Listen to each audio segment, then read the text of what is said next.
A provocative young Gen Z journalist, Yulian Karadzhov, is searching for our fourth answer in an exciting Firesite chat with inspiring millennial female leader, Eva Maydell. Let's watch them together.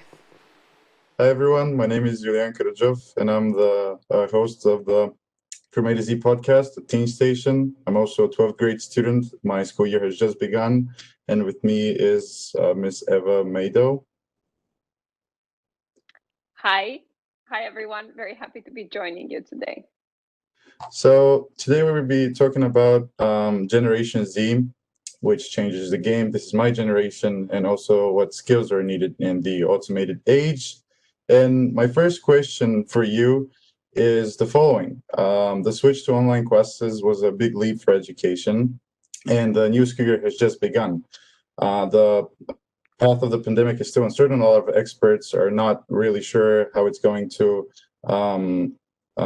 happen as the new school year begins. And a lot of parents have raised concerns about if all students will have access to the internet and required devices if we are to switch to online education again.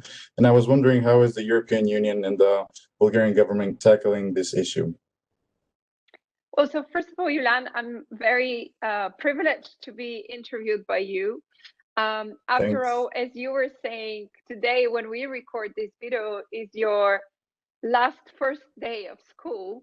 Absolutely. And I think it's pretty impressive. It's not often that we sit here in our offices in the European Parliament and we are interviewed by such bright students, but also the ones that represent the generation that we think we work for. But now straight to your question without any further. Well, I think that in general, we have to give all European countries, but including Bulgaria, a very good grade if we speak in grade system in terms of tackling the topic. I think, when we speak about that moment, I think of a family and their kids. In a matter of days, they had to switch to a completely new daily routines, but also completely new daily routines and learning mindsets. The same goes for the teachers, by the way. And I think they all did very well, and the results are truly remarkable. However, of course, there is the case with the lacking of infrastructure or devices. In an organization that I work very closely with, Education Bulgaria 2030, in our yearly monitoring report, we track the development of one small town student at his school. The boy lives in an unprivileged neighborhood, and we visit him every year. And while visiting him this year, it turned out that only few of his classmates have the tablet and know how to use it. And it's clear that this happens in the pre-pandemic times, and we know that COVID-19 accelerated digitalization in pretty much everything in the world. And same happened in school education, both in terms of learning methods, but also device usage. And here, I think we need to mention that policies, after all, are made and implemented in that matter. And for example, when it comes to particularly speaking about Bulgaria, the ministry has used the REACT-EU funding to provide digital devices to teachers and to students in order to enable them to have better participations in distance learning. And if needed, the ministry will use part of the funding to also invest in building school model STEM centers. So I think this is a good example of how you could find solutions to issues quite quickly while working with European institutions and local authorities. Great. Well, so the outlook for the new year, even if COVID strikes back, is not as bad as many people think, as much as I understand. So even if we are to switch back to online, I think parents should be pretty relaxed that all kids will have access to devices and the government will manage it quickly. You mentioned Education Bulgaria 2030, and I think this is a very interesting initiative, and it gives me a lot of hope for education. So I would like to ask you to explain to us what Education Bulgaria 2030 is. How is school changing in the upcoming 10 years? And did the pandemic show any weak spots which will be later addressed in Education Bulgaria 2030? Well, as I said, we monitor education trends, but we also advocate for policy change since 2015. Our reports have indicated that some aspects of education improve while others worsen. And I have to say that sometimes this could be perceived as normal, especially when you have moments when COVID hits. For example, students' digital skills improve, but at the same time, education fails to provide students with basic functional literacy. And almost half of the 15-year-olds fail to demonstrate basic skills in reading, maths, or science. And these are issues we all know about, but I think we have to speak about them because it does not take to address them just on one level. So it's not just about the teachers addressing it, it's also about the parents, it's about the headmaster, it's about the institution, it's about society as a whole. And another improvement is that prior COVID-19 pandemic hit, youth employment rate reached unprecedented levels. So these are good news. And on some of them we can build, and on others I think we need to cooperate a little bit better. And that's why I think it's so important to bring the societal efforts to tackle these challenges. And one more fact, which is a little alarming. According to a report, an average of 20 women will have to make transitions in occupation in order to keep up with the developing world and retain a good standard of life. The study shows that if they're unable to do that, the wage and skill gap between men and women will grow significantly. And we already mentioned that changes in education should be a mix of, actions taken by students, teachers, parents, governments.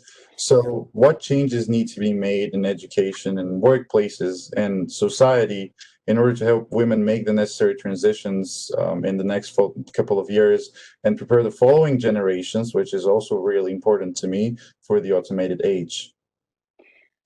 Well, sometimes I like to think that the gender gap is not about talent and abilities.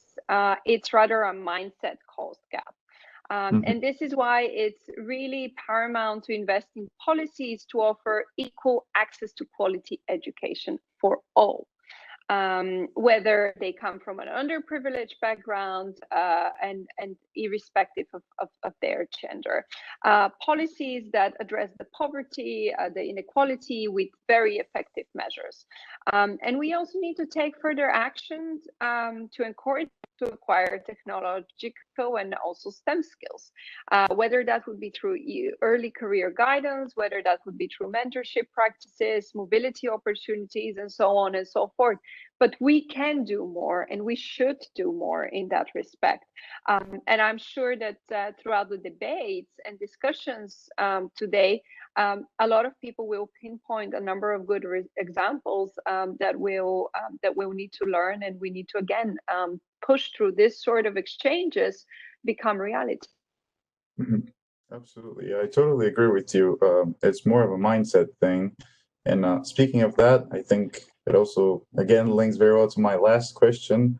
Even though my generation was raised with and by technology, it seems to me that a huge number of my peers they're just struggling to use any other piece of technology that is not their phone, even after attending computer science classes. And this became very apparent to me. Of course, it's not based on any real research, but it just became very apparent to me during the times of online education, when a lot of students were having immense difficulty sending emails or submitting homework or joining live sessions or using Microsoft Word. And from my point of view, there is a completely wrong and misleading approach embedded in the minds of people my age toward technology.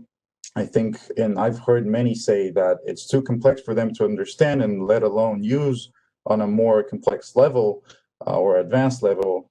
And I furthermore doubt that the material covered in computer science classes is enough or at least in Bulgarian state schools, is enough to prepare students for the upcoming ages of automation, as it doesn't even involve any basic coding, which I think is key. So I'm really interested in hearing your stance on the topic, as well as any possible solutions. Thank you for sharing your experience and this story. I think it's very valuable to be heard by all of us, because there's very often a perception among the elderly part of the population, when they see a youngster holding their mobile device and being glued to it in a way most of the day, they think that that's a digitally native, so to say, generation, but not necessarily, right? We just heard your example. So we need to keep it in mind. And here I would like to say that we should have in mind that the material that is covered in computer science classes could vary strongly depending on the skills level and ambition of the majority of the students, right?